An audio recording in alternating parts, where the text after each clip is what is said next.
In this video, you're going to learn about overswinging in the backswing and what's happening exactly with your arm and wrist and how you can actually fix or cure an overswing. If you were interested in sending in your swings to me, you can do so by visiting my profile on the Skillist app. I will leave the link in the description box below.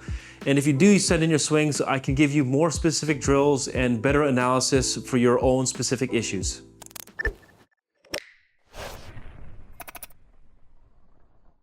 If you are overswinging in your backswing, you all probably know it kind of looks like this, right? The club just kind of goes over your shoulder.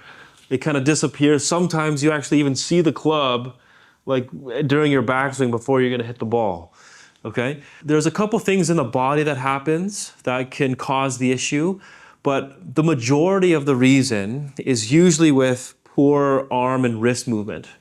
Okay? And you just have to learn how to manage what you're doing with the arms and also understand what it has to do or feel like. So to explain the body first, the first thing that can cause an overswing with the body, okay, it has to do with body rotation. So usually if a player rotates their body really excessively, then that can actually give them a lot more range of motion or enough range of motion to kind of get their club wrapped around them like this. Controlling the rotation and managing how much rotation you have can help you to limit the length of the backswing. And the first thing that I would do to control the length of the backswing is to manage the amount of knee flex change. Okay, that's always very, very common in those who overswing due to a large amount of body rotation, is you'll see them have a lot of change in knee flex. There's a big gap between the knees, and that gives them, their hips, a lot of range of motion to kind of twist. So if you want to just focus on one thing to limit your rotation, all you need to do is just make sure that you feel like you don't really change your knee flex too much, right? So you can see when I get to the top of my backswing, I'm not really changing it a whole lot, okay? There's still bending in my trail knee. There may be a little bit of change, but I'm not creating any space between my knees as well. If you only focus on that, that's basically going to limit the amount your hips can turn. And if your hips are limited in the amount of rotation, then that's going to limit your chest rotation. So just by thinking about one thing, you're definitely going to be able to reduce the amount of rotation you have overall in your backswing. And it's important to note that in the golf swing, your chest will technically turn approximately twice as much as your hip. So we don't want the chest and the hip to turn the same amount throughout the whole backswing. I think a lot of people have that idea in their mind. So after a certain point, your hips are going to stop turning. They're going to stay really stable. And then your chest is going to take over and actually continue to rotate twice as much as your hip. And that's what's causing the tightness in your core, and that's a bit of a coil that's starting to form. But that's normal.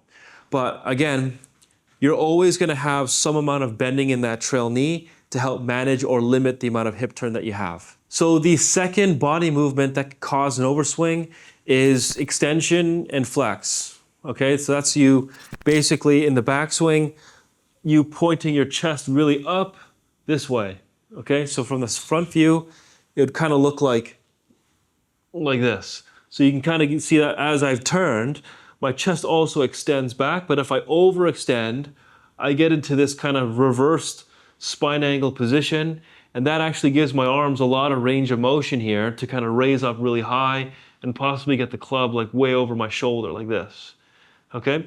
If we were to just manage the amount of extension you have, that will limit the range of motion in your arms. So you can kind of see when I get into that really overextended position, if I don't change anything in my arms and I just get my body less extended, already the length of my backswing is a lot shorter. I didn't really have to change anything in my arms. When you do this, you want to feel like you'll probably have to feel like your lower body and your upper body are moving in opposite directions. So a lot of people that overextend or get their body in that reverse spine angle position, you can kind of see that my hip goes away from the target and my chest kind of goes more into the target, kind of goes in that reverse order. So you're going to have to feel basically the opposite, right? You're going to have to feel like your chest kind of moves over your right foot and your hip kind of moves towards the left foot. Okay, it'll kind of look like this. So it'll feel really strange, okay? But you want to feel like the chest is a little bit lower if you are a player that gets that reverse spine angled position. Okay, so if you get into that pose where you're kind of more feeling more in this position, which is the opposite extreme, as opposed to this position, then you'll probably end up being somewhere closer to like this position here, which is a bit more centered, right? And if you can limit the amount of extension in the chest, that should really help to limit the length of the backswing. Okay, so now moving on to the arms and wrists. Now, in my opinion, the arms and wrists has the greatest influence when it comes to players that overswing the club. And I see this all the time. And besides those two body movements that I went over, these two arm and wrist movements will actually make the biggest change or have the most drastic change in the length of your backswing. So the first thing is when I get into that position where the club is like beyond my shoulders, two things are happening. Number one is you can kind of see that my right arm is really, really bent, right? My right hand is really close to my right shoulder. And also my lead wrist, you can see that it's very, very cupped or extended at this position, okay? And when this lead wrist gets really extended, you can see that I can move the club quite a lot. And a lot of people feel comfortable creating a lot of sharp angles here because it allows them to feel like the club moves further back behind them without having to like get their body to rotate so much. But when you're in this position here, if I were to get myself in a shorter length position, you can see that as I extend out my right arm, and then as I undo the extension in my lead wrist, and I kind of get it closer to what I feel is a neutral position, you can see that how much shorter the length became just by changing those two things. Okay, I didn't really change the amount of rotation in my body or anything like that. All I did was ensure that my right arm just only has a slight amount of bend. It's not really, really bent, or my hand isn't really close to my right shoulder, just with a very slight amount of bend there. And the second thing I did was I just undid the extension of my wrist till where it's kind of at a neutral or flat position. And you can see that now the club doesn't even look like it's kind of close to parallel anymore. It was kind of over here before, right? And now it's like way out here, almost looking like it's like a half swing. Now, when people make this change, the swing feels extremely short to them. And it's not because they turned less. Everyone thinks that they turn less, but my turns actually remain the same. The biggest difference was that the club head didn't feel like it went as far back. Okay, so when I made the change of extending that right arm and then undoing the extension, it feels short only because the club head hasn't moved as far back as before. Okay, so don't get that confused with trying to limit your rotation or anything like that. You want to keep the rotation at the same place where you originally had it, but if you were to just undo the wrists and the arms, you should see a very significant difference in the length of the backswing. Okay, so I just wanted to give you guys a close-up perspective of it just so you can have an even better idea. So when I get to this really overswung position, okay, you can kind of see on the hack motion that my lead wrist is in a lot of extension. And the reason it's in a lot of extension is because that gives my wrists more mobility to create a sharper angle and to get the club head to travel further back. Okay, so when I make the change in extending my right arm more, you can see that helps to actually make my lead arm longer as well.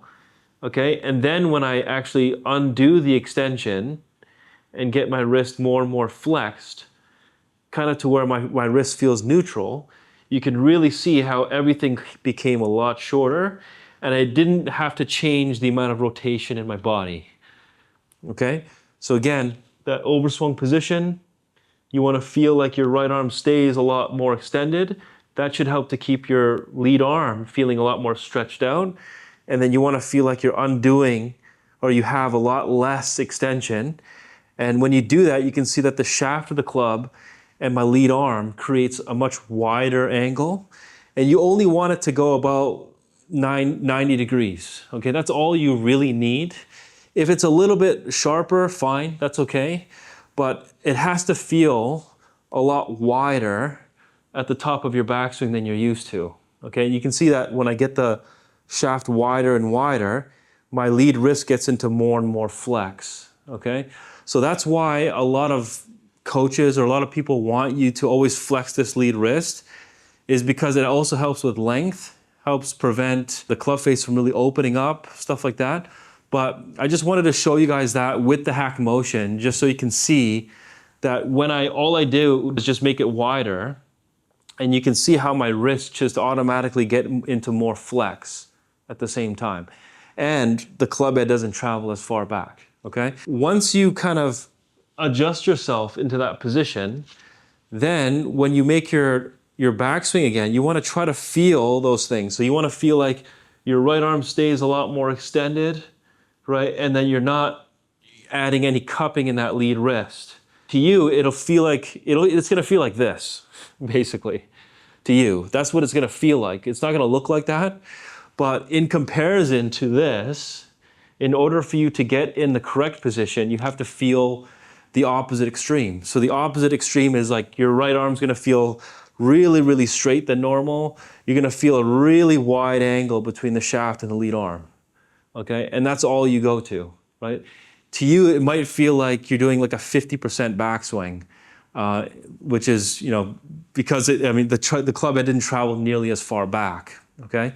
So trust that if you feel those two things, a much wider angle between the shaft and lead arm, a much straighter trail arm, and you're making like a 50% backswing, maybe sometimes even less than 50%, just film yourself, and I think you'll be very, very surprised. And if you guys want to purchase a hack motion device, you can visit the link in my description box. You can also use my discount code to get a few dollars off your purchase. And I think it's a great tool just to give you some feedback on what your wrists are doing. And it's better than not having any tool at all. And this will give you a really accurate reading as to what your wrists are doing throughout your entire swing. So whether you're working on your backswing or your impact position, or shortening out the length like I'm describing in this video, you can use this to kind of gauge or see how your wrists are changing while you're actually doing things in slow motion or kind of pausing at certain positions.